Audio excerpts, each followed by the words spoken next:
Hello students, last classes में हमने discovery of electron, discovery of proton कर ली थी। इलेक्ट्रॉन की कैरेक्टरिस्टिक्स हमारी कंप्लीट है। आज हम करने वाले हैं कैरेक्टरिस्टिक्स ऑफ प्रोटॉन। कैरेक्टरिस्टिक्स में ओनली हमें क्या करना होता है, उस पर्टिकुलर पार्टिकल पे चार्ज क्या है, मास क्या है, क्योंकि बहुत सारी प्रॉपर्टीज़ तो हमने एनोड या कैथोड रेज में करी है, वो प्रॉपर्टीज़ हमें यहाँ नहीं करनी होती है। तो लेट्स सी, फर्स्ट हमारा है mass of the proton. Electron का मास नेग्लिजिबल होता है, यानी इलेक्ट्रॉन का मास हमने जब देखा था that is 1/1837 times of the proton. तो अगर हम प्रोटॉन का मास इलेक्ट्रॉन के कंपैरिजन में करें तो दैट इज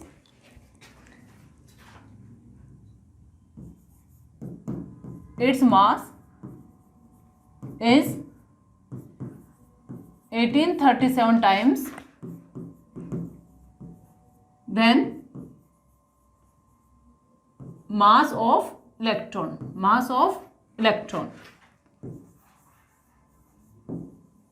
यानी इलेक्ट्रॉन से हैवियर होता है। अब बात करें इसके रिलेटिव मास की, तो रिलेटिव मास ये भी एक तरह से रिलेटिव मास है इलेक्ट्रॉन के कंपैरिजन में। 1.0072 AMU एटॉमिक मास यूनिट इसका कंसिडर किया गया है। रिलेटिव मास क्या होता है, एब्सोल्यूट मास क्या होता है, ये हमने मोल कॉन्सेप्ट यानी एटम्स एंड मॉलिक्यूल्स वाले चैप्टर में डिटेल में कर लिया था। रिलेटिव यानी किसी के रिलेशन में लेते हैं, और एब्सोल्यूट यानी खुद का उसका ग्राम में जो मास होता है। तो प्रोटॉन के लिए 1.0072 AMU, जिसको ओनली 1 AMU यानी 1 यूनिट AMU मास भी कंसिडर इसको किया गया है। बाकी के जो एटम्स है उनका मास हाइड्रोजन के मास के रिलेशन में ही निकाला जाता है। इसको हाइड्रोजन का मास भी कंसिडर हम कर सकते हैं। नाउ यहाँ जो वैल्यूज़ हैं ये आपको हो सकता है कि थोड़ी सी वेरिएशन मिल जाए डिफरेंट। आप अगर कोई वीडियोस देख रहे हैं या कोई बुक रिफ्रेशर्स आप स्टडी कर रहे हैं तो हो सकता है यहाँ थोड़ा सा वेरिएशन मिल जाए। Now this is considered as 1 AMU और 1 U। आजकल जो यूनिट है AMU की जगह यूनिट मास भी इसको यूज़ किया जाता है। अब बात करें हम इसका एब्सोल्यूट मास की, यानी ग्राम में इसका खुद का कितना मास है, दैट इज़ 1.672 इंटू 10⁻⁻24 ग्राम के अंदर है। और इसको किलोग्राम में अगर हम कन्वर्ट करें तो in kilogram 1.672 into 10⁻⁻27 kilogram. Now charge on proton पे हम चार्ज की बात करें तो charge is just equal to electron but with the opposite sign. Electron पे जो चार्ज होता है that is negative charge, proton पे चार्ज होगा positive. It has charge equal to electron but with opposite sign,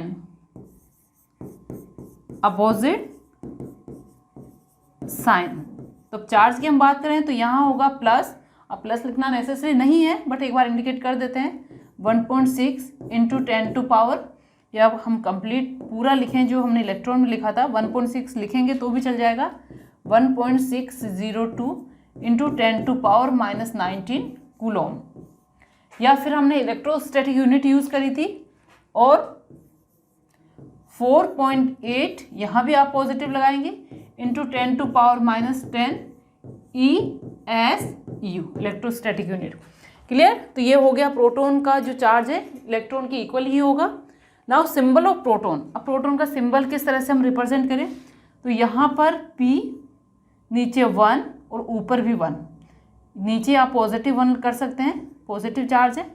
और इसको आप यहाँ जो हमने लिखा है that is unit positive charge, यानी एक बार इसको कंप्लीट करते हैं पहले ऊपर वाले को। This charge is considered as unit positive charge और +1। क्लियर? तो इसको यूनिट पॉजिटिव चार्ज भी लिया जाता है। नाउ सिंबल की अगर हम बात करें कि प्रोटॉन को किस तरह से हम इंडिकेट करेंगे, symbol of proton equal to +1 p1। यहाँ +1 लगाएंगे, नहीं भी लगाएंगे तो भी चलेगा, क्योंकि नहीं चार्ज अगर आप कोई साइन शो नहीं कर रहे तो automatically this is the +1 p, और यहाँ पर आप नीचे +1। तो p4 प्रोटॉन 1 जो यानी आपका सुपर स्क्रिप्ट है that is known as the mass, and जो सबस्क्रिप्ट में दैट इज द चार्ज, यानी +1 चार्ज। तो ये सिंबल हो गया हमारा प्रोटॉन का, that is about the mass and charge of the proton. तो प्रोटीन हमारे यहाँ पे कंप्लीट होता है। एक E/M रेशियो और देख लेते हैं इसका। E/M ratio of the proton, proton क्योंकि जब हाइड्रोजन गैस हम लेते हैं तो हाइड्रोजन गैस के आयनाइजेशन से एक इलेक्ट्रॉन बाहर निकलने से बनता है, तो H+ आयन का मीनिंग प्रोटॉन ही होता है, तो हम दोनों भी ले सकते हैं। तो प्रोटॉन या हाइड्रोजन आयन के E/M ratio that is 9.57 × 10⁴ coulomb पर ग्राम, और इलेक्ट्रॉन के कंपैरिजन में ये बहुत कम होता है। और अगर हम गैसेस चेंज करते जाएंगे depend on the nature of the gas, that is the most important difference between the E/M ratio of the electron and proton. दोनों के जो E/M रेशियो है इसमें यही एक क्वेश्चन है और डिफरेंस है जो पूछा जाता है। E/M ratio of proton is smaller than electron and depends on nature of gas। Clear. अब हम बात करें अदर गैसेस की। यहाँ पर हमने मास की बात करी कि प्रोटॉन का मास इतना होता है। अगर हम दूसरी यानी जब हमने हाइड्रोजन लिया तो उस केस के अंदर हाइड्रोजन आयन का मास और प्रोटॉन का मास इक्वल निकलता है, ठीक है, ये हो गया। बट अगर दूसरी गैसेस फिल करी जाती है तो वहाँ उस केस में उस आयन का मास और प्रोटॉन का मास इक्वल नहीं होता है। दैट मीन्स वो जो मास निकल कर आता है अदर गैसेस का that is the multiple whole number में होता है। इसका मीनिंग यह है कि जो अदर आयंस हैं उनके अंदर प्रोटॉन्स के नंबर प्रेजेंट है, मोर देन 1 प्रोटॉन्स प्रेजेंट है, जो कि मल्टीपल होल नंबर में प्रेजेंट होते हैं। तो यहाँ से एक कंक्लूजन, एक रिजल्ट हमें ये मिल जाता है कि हाइड्रोजन के अलावा बाकी की जो एलिमेंट्स है उसमें मोर देन 1 प्रोटॉन प्रेजेंट होते हैं। क्लियर। नाउ अब हमारा जो नेक्स्ट है that is the neutron, discovery of neutron. तो नेक्स्ट हेडिंग डाल लीजिए आप।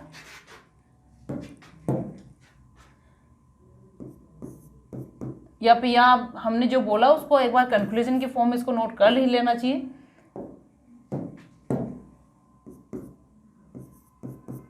Accept hydrogen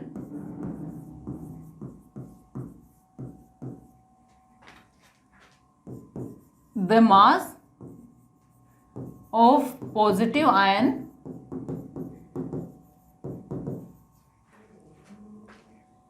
is not same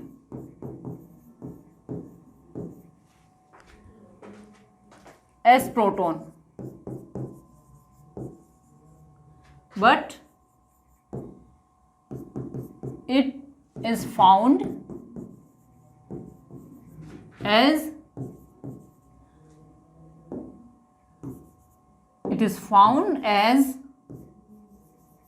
whole number multiple।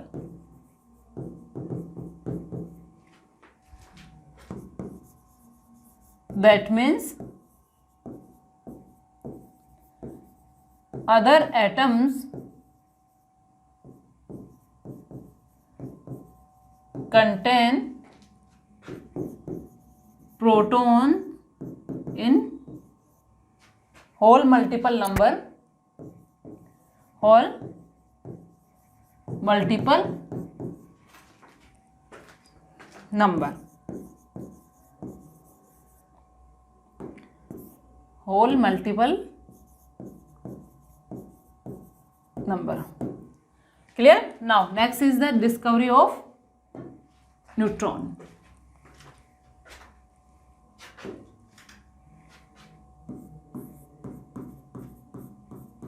discovery of neutron. देखिए 1920 की हम बात करें तो 1920 तक ये माना जाता था कि किसी भी एटम के अंदर fundamental particles electron and proton है, तो जितना भी मास होगा इलेक्ट्रॉन और प्रोटॉन के कारण होगा। जबकि हमने देख लिया है कि इलेक्ट्रॉन का मास नेग्लिजिबल होता है और मैक्सिमम जो नंबर है या उसका एटम का जो मास है वो प्रोटॉन्स के कारण सेंट्राइज होता है। बट कुछ एटम यानी हाइड्रोजन के केस में ये क्लियर है कि हाइड्रोजन के केस में जो प्रोटॉन का मास होता है वही एटम का मास निकल कर आता है, क्योंकि उसमें न्यूट्रॉन नहीं होता। तो यहाँ हाइड्रोजन के केस में तो ये जो थ्योरी है वो राइट है। But in the case of other atoms like हम ले लिथियम, तो लिथियम में जो मास है यानी लिथियम का मास, लिथियम के अंदर 3 प्रोटॉन्स होते हैं। तो अगर इसी थ्योरी को मान लिया जाए कि जितने प्रोटॉन है या सारा का सारा मास है वो प्रोटॉन के कारण होता है, तो लिथियम का जो मास है वो प्रोटॉन से 3 टाइम्स होना चाहिए, क्योंकि लिथियम के अंदर 3 प्रोटॉन्स होते हैं। तो एक सिंगल प्रोटॉन के कंपैरिजन में 3 टाइम्स होना चाहिए। बट लिथियम का मास जब कैलकुलेटेड हुआ तो वो क्या होता है कि एक प्रोटॉन के कंपैरिजन में 6 टाइम्स निकला। दैट मीन्स प्रोटॉन्स के नंबर तो ओनली 3 है, बट जो मास है लिथियम का एक्चुअली वो 6 टाइम्स निकल कर आ रहा है। तो इसका मतलब है कि रदरफोर्ड ने प्रिडिक्ट किया इसके बाद कि किसी भी एटम के अंदर प्रोटॉन के अलावा कोई ऐसा पार्टिकल होना चाहिए जिसका मास होता है इक्विवेलेंट टू प्रोटॉन। बट क्योंकि हमें पता है कि एटम न्यूट्रल होता है और एटम में इलेक्ट्रॉन पर नेगेटिव चार्ज है, प्रोटॉन पर पॉजिटिव चार्ज है, दोनों एक दूसरे को न्यूट्रलाइज करते हैं, एज ए होल जो भी एटम है वो न्यूट्रल होता है। तो यानी जो फर्दर जो पार्टिकल प्रिडिक्ट किया गया उसका मास तो प्रोटॉन के इक्वल होना चाहिए, बट उसका चार्ज है यानी उसके ऊपर चार्ज नहीं होना चाहिए। तो इसी थ्योरी को माइंड में रखते हुए फिर 1932 में न्यूट्रॉन की डिस्कवरी होती है and that was discovered by Chadwick. तो यहाँ डाल लीजिए 1932 डिस्कवरी ईयर 1932 बाय चैडविक। ये क्वेश्चन पे पूछा आता है, ईयर जनरली कम ही पूछा आता है, but neutron was discovered by Chadwick. अब ये किस रिएक्शन से हुआ? That was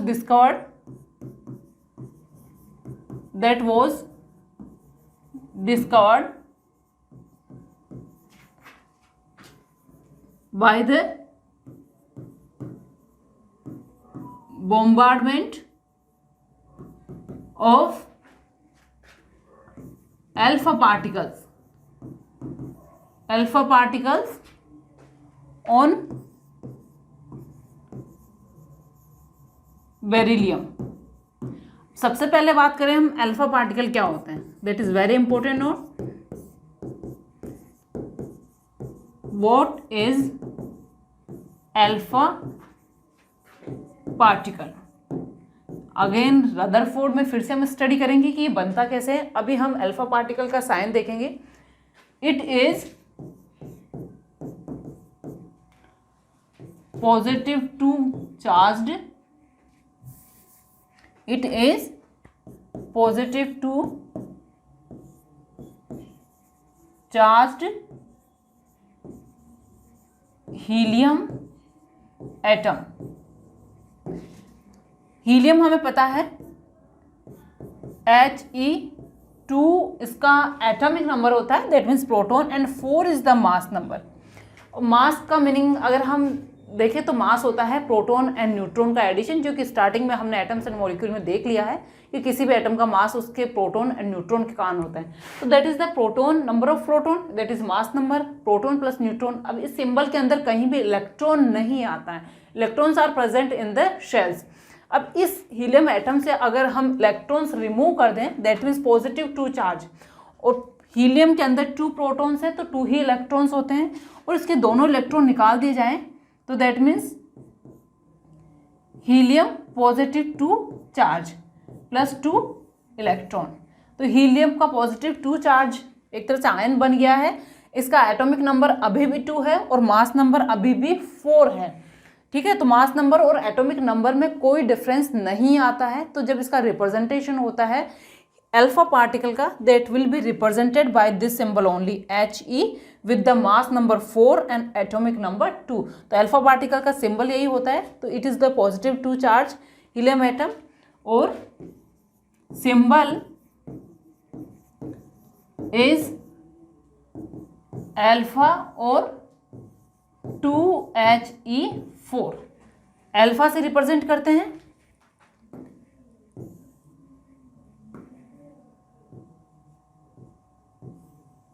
alpha.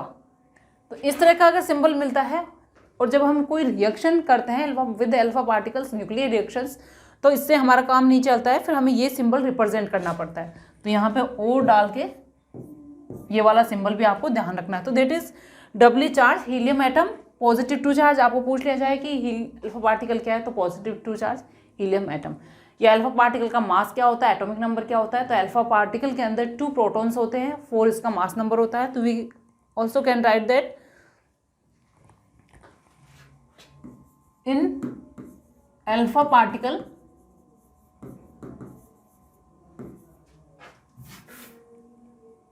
Proton number, या नंबर ऑफ प्रोटॉन कीजिए, number of proton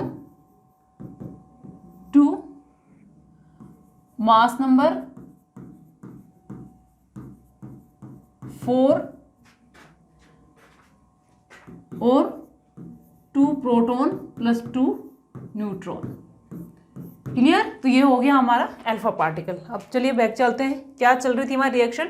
it was discovered by bombardment of the alpha particle, this is the alpha particle. अगर आपको symbol clear नहीं है यहाँ पे तो I can write again, alpha particles on the beryllium atom. अब इसी को हम रिएक्शन के फॉर्म में लिखेंगे,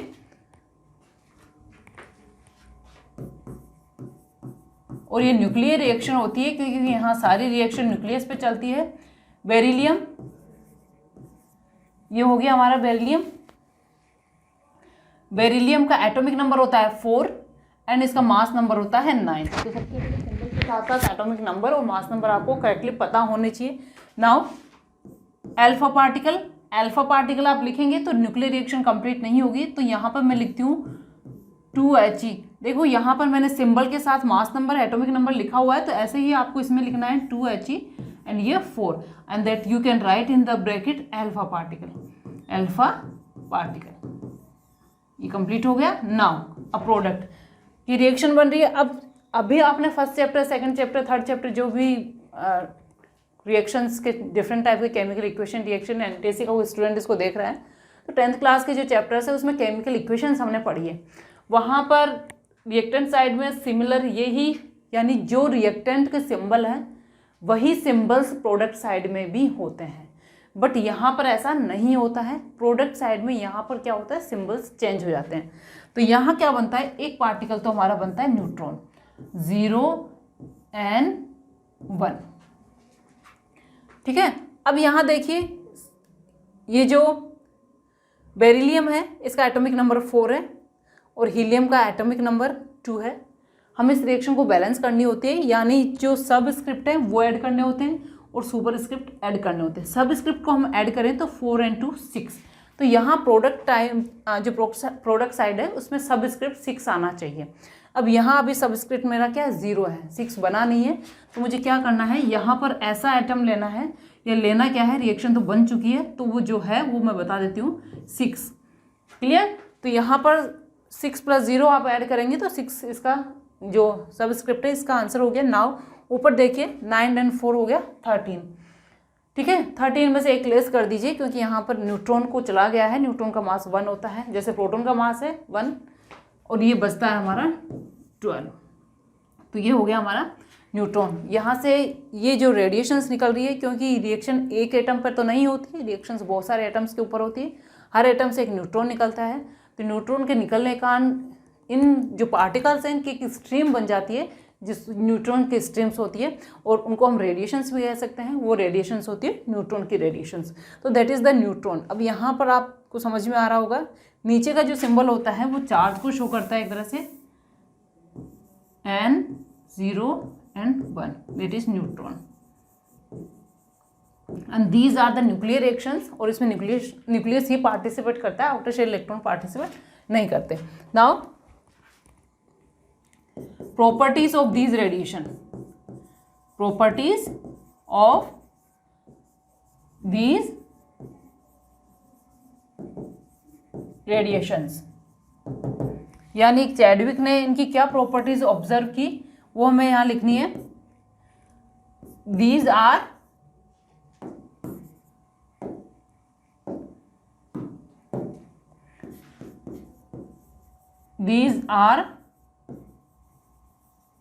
highly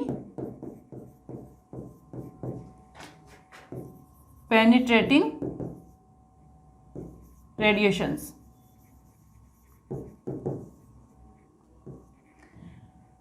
हाईली पेनिट्रेटिंग यानी पेनिट्रेशन का हम लास्ट क्लास में कर चुके हैं, जो हमने कैथोड रेज एनोड रेज में किया था। सिमिलरली किसी भी फॉइल को पेनिट्रेट करके निकल जाती है। न्यूट्रॉन में भी पेनिट्रेशन पावर होता है। Next,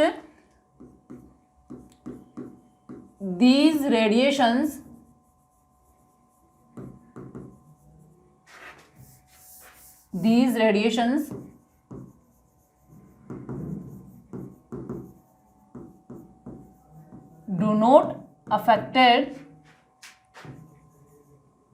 do not affected by electric field.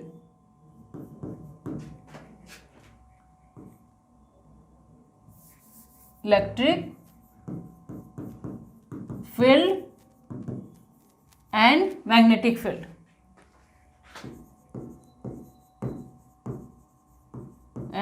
Magnetic field, that means in radiations के ऊपर इलेक्ट्रिक फील्ड या मैग्नेटिक फील्ड अप्लाई किया जाए तो लाइक जैसे कि इलेक्ट्रॉन और प्रोटॉन के केस में क्या था, तो यहाँ पर इन रेडिएशन के ऊपर इन फील्ड का कोई इफेक्ट नहीं होता। दैट मीन्स इसमें किसी तरह का कोई डिफ्लेक्शन नहीं होता, ना तो ये पॉजिटिव प्लेट की तरफ मूव करती है, ना नेगेटिव प्लेट की तरफ मूव करती है, और ना ही मैग्नेटिक फील्ड में कोई डिफ्लेक्शन होता है। दैट मीन्स इन रेडिएशंस के ऊपर दैट मीन्स कोई चार्ज नहीं होना चाहिए, इलेक्ट्रिकली न्यूट्रल होनी चाहिए। These are electrical neutral. Now मास की हम बात करें,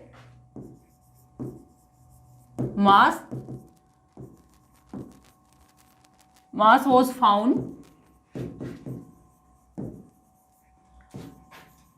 almost equal to mass of proton. Mass of proton यानी प्रोटॉन के लगभग इक्वल था, but neutrons are slightly heavier, क्योंकि कई बार ये क्वेश्चन भी पूछा जाता है इलेक्ट्रॉन, प्रोटॉन और न्यूट्रॉन में किसका मास सबसे ज़्यादा है, तो neutrons are slightly heavier than proton. जब भी हम कोई कैलकुलेशन करते हैं तो ऑलमोस्ट इक्वल मानते हैं, यानी 1U या 1 AMU प्रोटॉन का भी और न्यूट्रॉन का भी, बट अगर कंपैरिजन पूछा जाए तो neutrons are slightly heavier than proton. Neutron are slightly heavier than proton. ये नोट डाल के इसको जरूर नोट कर लीजिएगा। नाउ अब हम मास लिखें इसका, तो एब्सोल्यूट मास इक्वल टू 1.672। हमने प्रोटॉन के केस में किया था, यहाँ 1.674 हमें करना है, इंटू 10⁻⁻24 ग्राम, और 1.674 इंटू 10⁻⁻27 किलोग्राम।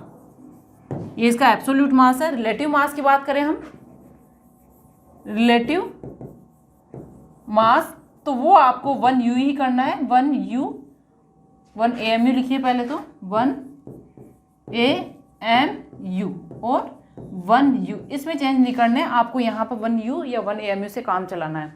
ठीक है, वहाँ भी अगर वैल्यूज़ याद नहीं है, कैलकुलेशन आप कोई कर रहे हैं, तो 1.67 से आप काम चला सकते हैं, like equal to proton.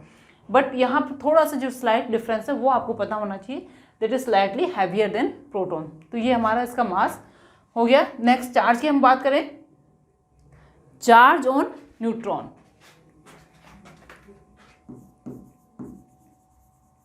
Charge on neutron,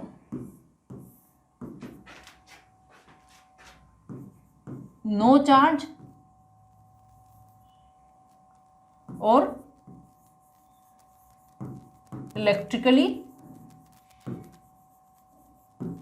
neutral. Now symbol,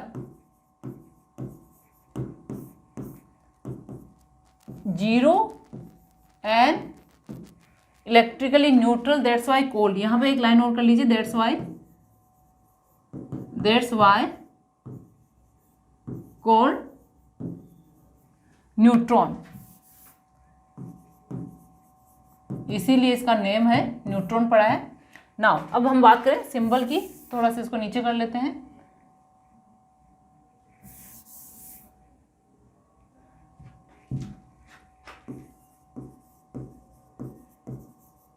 symbol 0 and 1। 0 यहाँ पर चार्ज को इंडिकेट कर रहा है, एंड ये 0 सबस्क्रिप्ट में और 1 सुपरस्क्रिप्ट में, यानी 0 इसका चार्ज है, चार्ज नहीं है, एंड मास 1 लिखा है, that is equal to proton, यानी मास इज इक्वल टू कर चुके हैं वो। तो ये हो गया हमारा न्यूट्रॉन का सिंबल, दैट इज न्यूट्रॉन। तो यहाँ पर हमारे जो 3 पार्टिकल्स हैं उनकी डिस्कवरी प्रॉपर्टीज कंप्लीट होते हैं। इससे फर्दर हम बच्चों करेंगे जो different type of arrangement of particle in an atom, यानी जो डिफरेंट मॉडल्स गिवन हैं, Thompson model, Rutherford model and Bohr model, तो उनको नेक्स्ट क्लासेस में हम स्टडी करेंगे।